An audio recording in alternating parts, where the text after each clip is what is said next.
ज़ियापतीज़ जिसे उर्फ़े आम में शुगर भी कहा जाता है, इसकी आजकल पूरी दुनिया में वबा है और इस वबा पे जो पाकिस्तान पहले नंबर पे है क्योंकि 2019 तक जो था वो पाकिस्तान जो है दुनिया के पहले 3 ममालिक में था। अब पाकिस्तान जो है दुनिया के पहले उन ममालिक में से जिनमें सर-ए-फ़हरिस्त है, जिनमें शुगर की शरह सबसे ज़्यादा है और इस वक़्त तक जो है पाकिस्तान की 30% पॉपुलेशन जो है वो शुगर से अफ़ेक्टेड हो चुकी है। अगर आप इसको फिगर्स में देखना चाहेंगे तो 3.5 करोड़ के करीब जो है वो लोग इससे अफेक्टेड हो चुके हैं और 3.5 करोड़ के करीब ऐसे लोग हैं जिनको अभी तक ये नहीं पता कि वो शुगर से मुतासिर हैं। तो आप अपने आप को कैसे डायग्नोज कर सकते हैं कि आप डायबिटीज रिस्क के ऊपर हैं या आपको डायबिटीज होने वाली है। तो शुगर से पहले एक स्टेट होती है जिसे हम कहते हैं प्री डायबिटीज। तो प्री डायबिटीज एक ऐसी कंडीशन होती है जिसमें आपके पास चॉइस होती है या चांस होता है कि जिसमें आप वे अपनी जो है वो शुगर होने के चांसेस को कम कर सकते हैं। तो इसको आप कैसे कम कर सकते हैं इसमें मैं आज बात करूंगा। तो ये वीडियो आपने स्टार्ट से लेकर एंड तक लाजमी देखनी है। सबसे पहले तो हम बात कर लेते हैं कि डायबिटीज और प्री डायबिटीज में डिफरेंस क्या है। प्री डायबिटीज एक ऐसी स्टेट होती है जिसमें आपके शुगर लेवल जो है वो 100 से लेकर 126 तक होते हैं। मतलब ये ना तो नॉर्मल लेवल से ज़्यादा होते हैं और ना ही नॉर्मल लेवल्स के अंदर आ रहे होते हैं। मिसाल के तौर पे जो नॉर्मल लेवल चेक करते हैं तो आपकी शुगर जो है वो 110 105 इसके करीब करीब आ रही होती है, जिसे हम इसे कहते हैं इम्पेयर्ड ग्लूकोज लेवल्स। इसका मतलब होता है कि इसमें ना तो आपकी शुगर नॉर्मल लेवल से एक्सीड कर रही होती है और ना ही उससे कम हो रही होती है। इस कंडीशन में ये होता है कि आपको डायबिटीज़ होने के चांसेस हो सकते हैं। तो इस स्टेट को लेकर आपके पास एक गोल्डन चांस होता है कि आप अपनी डायबिटीज़ के रिस्क को जो है वो टाल सकते हैं या डायबिटीज़ से बच सकते हैं। तो हम प्री डायबिटीज़ की डायग्नोज कैसे कर सकते हैं। प्री डायबिटीज़ की डायग्नोज जो है वैसे तो इसके अपेरेंटली कोई सिम्टम नहीं आते। हम प्री डायबिटीज़ को जो है वो साइलेंट सिम्टम भी कहते हैं, मतलब खामोश अलामत। इसमें कोई ऐसी अलामत नहीं होती जिससे आपको पता चले कि आप प्री डायबिटिक हो चुके हैं।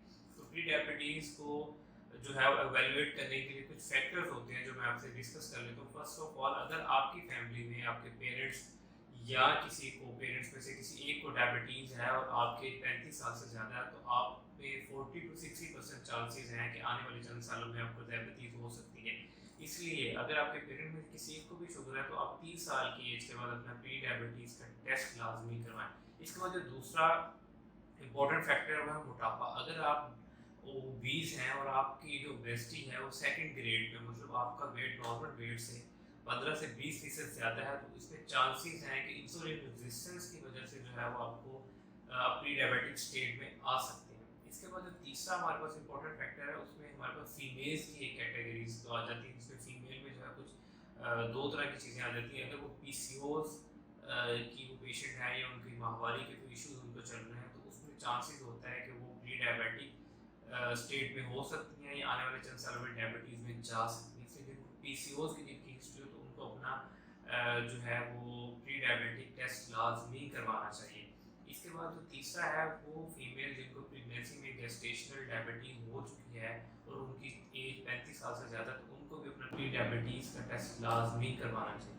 अच्छा, अब ये वो फैक्टर्स है जो जिसमें आप अपनी प्री डायबिटीज़ को देख सकते हैं। अब प्री डायबिटीज़ के लिए टेस्ट कौन से होते हैं वो मैं अब आपके साथ डिस्कस कर लेता हूँ। प्री डायबिटीज़ के लिए जो सबसे ऑथेंटिक टेस्ट है उसको HbA1c कहा जाता है, जिसमें आपके 3 महीनों की जो शुगर की एक एवरेज होती है। अगर आपके आपके प्री डायबिटिक हैं तो आपके जो इसमें HbA1c के लेवल में 5.4 से लेकर 5.7 तक आएंगे। ठीक है, इसका मतलब होगा कि आप प्री डायबिटिक रिस्क के ऊपर हैं। और अगर आप इसके अलावा कोई दूसरे टेस्ट में करवाना चाह रहे हैं तो उसमें आप ग्लूकोज फास्टिंग टेस्ट भी करवा सकते हैं, ग्लूकोज रैंडम टेस्ट भी करवा सकते हैं। अगर आप ग्लूकोज फास्टिंग टेस्ट करवाते हैं तो अगर उसमें आपकी जो शुगर की मिकदार है वो 100 से कम आती है तो इसका मतलब आप प्री डायबिटिक नहीं है। अगर 100 से ज़्यादा आती है तो इसका मतलब आप प्री डायबिटिक हैं। और अगर आपकी इसमें रैंडम आप टेस्ट करवाते हैं और आपकी शुगर की मिकदार 120 से ज़्यादा आ रही है तो इसका मतलब आप प्री डायबिटिक रिस्क पे हैं। तो इसके लिए आपको फिर HbA1c टेस्ट की तरफ जाना चाहिए, जिसमें 5.4 से लेकर 5.7 तक जो है वो आपके चांसेस होते हैं कि आप प्री डायबिटिक रिस्क के ऊपर हैं। हाँ, अगर आप प्री डायबिटीज़ को अर्ली एजेस के ऊपर ही ट्रीट कर लेते हैं तो आप आने वाले चंद सालों में डायबिटीज़ से बच सकते हैं। और पाकिस्तान के अवाम जो है वो तो इस वक्त ऑलमोस्ट 30% पब्लिक जो है और इससे ऑलरेडी इफेक्टेड है। इसमें नौजवान नस्ल बहुत ज़्यादा है क्योंकि जो अभी रिसेंटली रिपोर्ट है उसमें पाकिस्तान की यंग एज जो इससे बहुत ज़्यादा इफेक्टेड है। तो इसलिए यंग एज जो आफ्टर 30s हैं उनको लाजमी अपना प्री डायबिटीज़ के टेस्ट करवाने चाहिए ताकि वो डायबिटीज़ से बच सके। अदरवाइज तो एक WHO की रिपोर्ट है, उसके मुताबिक ये है कि अगर पाकिस्तान अपनी डायबिटीज़ या प्री डायबिटिक लोड को कम नहीं करता तो आने वाले चंद सालों में 2040 तक पाकिस्तान की आधे से ज़्यादा आबादी जो है वो डायबिटिक हो जाएगी, जिनको शुगर का मर्ज हो जाएगा। मतलब हर 5 में से जो है वो 3 लोग जो होंगे वो डायबिटिक होंगे, और इस वक्त भी हर 4 में से एक शख्स जो है वो प्री डायबिटिक है। तो इसलिए अपने प्री डायबिटीज़ को लाजमी ट्रीट करें। अच्छा, अगर आपको प्री डायबिटीज़ डायग्नोज हो चुकी है तो उसमें आप अपनी डायबिटीज़ से कैसे बच सकते हैं, इसमें कुछ मैं आपके साथ अभी डिस्कस करने जा रहा हूँ। फर्स्ट ऑफ ऑल ये है कि आपको अपनी डाइट को कंट्रोल करना होगा। सेकंड नंबर पे आपकी फिजिकल एक्टिविटी आ जाती है। थर्ड नंबर पे आपकी ओबेसिटी आ जाती है। तो डाइट में सबसे पहले बात करते हैं, तो डाइट में ये होता है कि आपको सिंपल कार्बोहाइड्रेट को अपनी डाइट से निकालना होता है, फाइबर का इंटेक बढ़ाना होता है, मॉडरेट अमाउंट में प्रोटीन लेने होते हैं, हेल्दी फैट्स लेने होते हैं। इसके बाद अपने अपना जो सबसे इंपॉर्टेंट फैक्टर डाइट में होता है वो होता है कि आपने अपना पोर्शन साइज कंट्रोल करना है।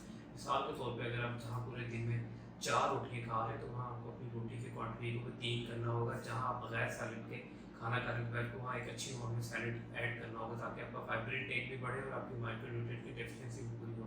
क्योंकि जब तक आप अपना फाइबर इंटेक ही बढ़ाएंगे तब तक आप अपनी स्टार्टिंग को कंट्रोल नहीं कर सकते। इसके बाद सेकंड नंबर पर फिजिकल एक्टिविटी आती है।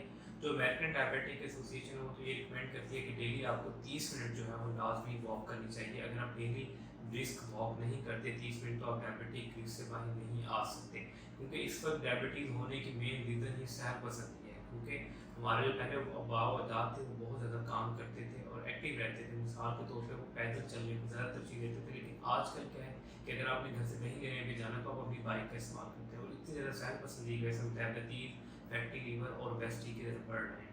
और अगर आप चाह रहे हैं कि आपका लाइफस्टाइल जो है बहुत सेडेंटरी है तो आपको अपनी जो डेली रूटीन है उसमें वॉक लाजमी ऐड करनी पड़ेगी। अगर आप वॉक ऐड नहीं करते तो आप अपने आप को ये श्योर कर लें कि आने वाले चंद सालों में जो है आप किसी भी डायबिटीज, सीवीटी या फैटी लिवर से अफेक्टेड हो सकते हैं। इसलिए आप अपने हफ्ते में 5-3-30 मिनट की वॉक लाजमी करें। इसके बाद आ जाते हैं ओबेसिटी। ओबेसिटी जो है वो बेसिकली सब बीमारियों की माँ होती है, ठीक है। ओबेसिटी बताते खुद कोई बीमारी नहीं है, लेकिन ओबेसिटी ये आपको ये बता देती है कि आपके जिस्म में इस वक्त क्या बीमारी है। अगर आपका जो वेट है वो नॉर्मल वेट से 15 से 20% ज़्यादा है तो आपको आने वाले चंद सालों में डायबिटीज़, फैटी लिवर होने के चांसेस कन्फर्म।